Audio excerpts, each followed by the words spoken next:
नमस्कार मंडळी, आपल्या चॅनल स्वाद संवादमध्ये मी वैशाली तुमचे स्वागत करते.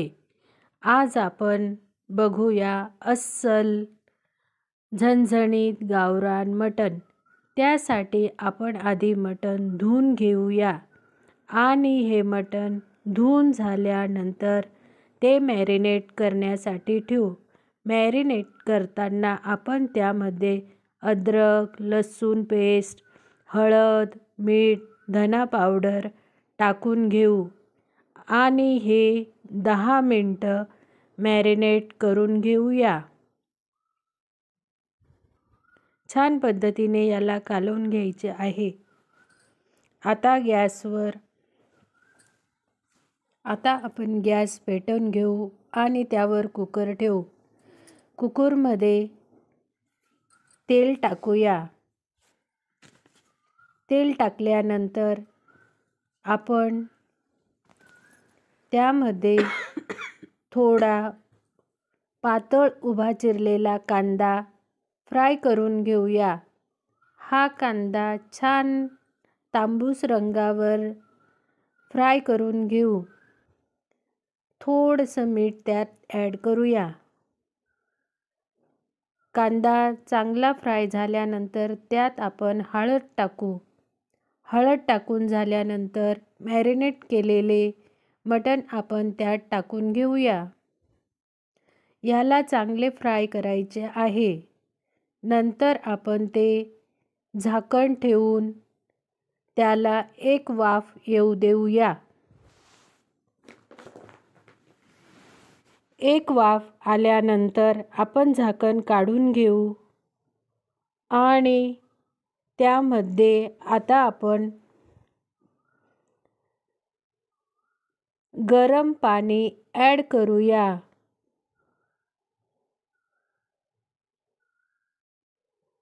गरम पाणी ॲड करून झाल्यानंतर आपण कुकरचे झाकण भाजी नीट कालवून कुकरचे झाकण लावून या भाजी शिजण्यासाठी आपण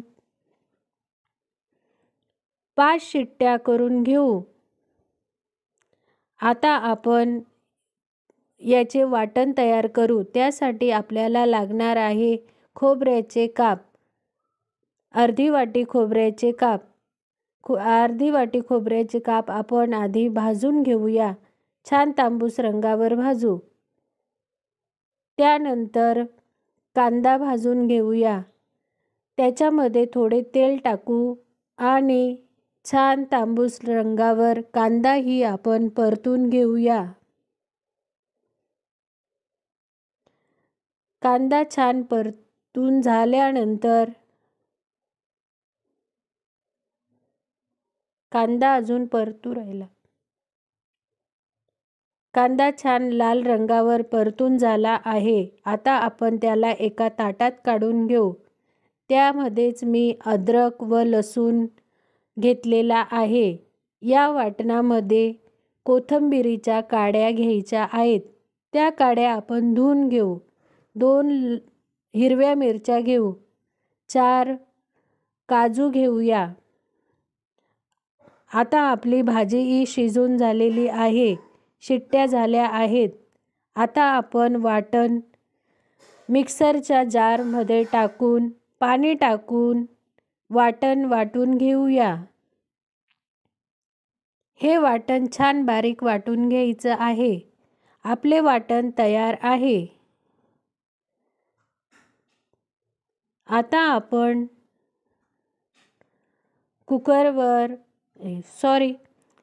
गॅसवर कढई ठेवू. कढईमध्ये तेल टाकू. तेलामध्ये तयार केलेले वाटण आपण फ्राय करून घ्यायचे आहे. हे वाटण छान मंद आचेवर फ्राय करायचे आहे. त्याच्यामध्ये थोडंसं मीठ टाका. त्याच्याने वाटण लवकर फ्राय होते व भाजीला चांगली चव येते. ही आहे आजची टिप्स. आता आपले वाटण बऱ्यापैकी फ्राय झाले आहे. त्यात आपण थोडं मीठ घालू. हीच ती टिप्स. आता हळद टाकूया. गरम मसाला म्हणजेच काळा मसाला टाकू. लाल मसाला, लाल तिखट टाकून घेऊया आणि हे वाटण छान पद्धतीने आपण फ्राय करून घेऊ. आता आपली भाजी शिजलेली आहे. आपण कुकरचे झाकण काढू आणि जो मसाला आपण फ्राय करायला ठेवलेला आहे त्यात ह्या भाजीचे थोडेसे सूप त्यात टाकूया.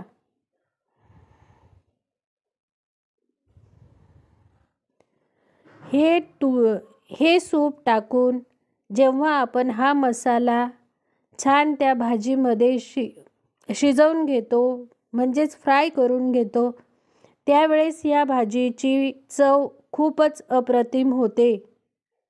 एकदा नक्कीच ट्राय करून बघा तुम्ही या पद्धतीने. तुम्हालाही नक्की आवडेल. ही होती आपली आजची दुसरी टिप्स. आता मसाला फ्राय करून झाला आहे. त्यामध्ये आपण शिजवलेले मटण टाकून घेऊ आणि ते चांगले कालवून घ्यायचे आहे. आता आपण त्यामध्ये थोडे गरम पाणीही ॲड करूया आणि भाजीला चांगली उकळ येऊ देऊ. भाजी चांगली उकळल्यावर आपण त्यात थोडे मीठ घालू. मीठ घालताना लक्षात ठेवायचे आपण शिजवतानाही यात मीठ घातलेले आहे तेव्हा मीठ बेतानेच घाला. भाजी आपली झालेली आहे. त्यात गार्निशिंगसाठी आपण आता कोथिंबीर ॲड करूया. या पद्धतीने भाजी नक्की तयार करून बघा. आवडल्यावर चॅनलला सबस्क्राईब करा. धन्यवाद.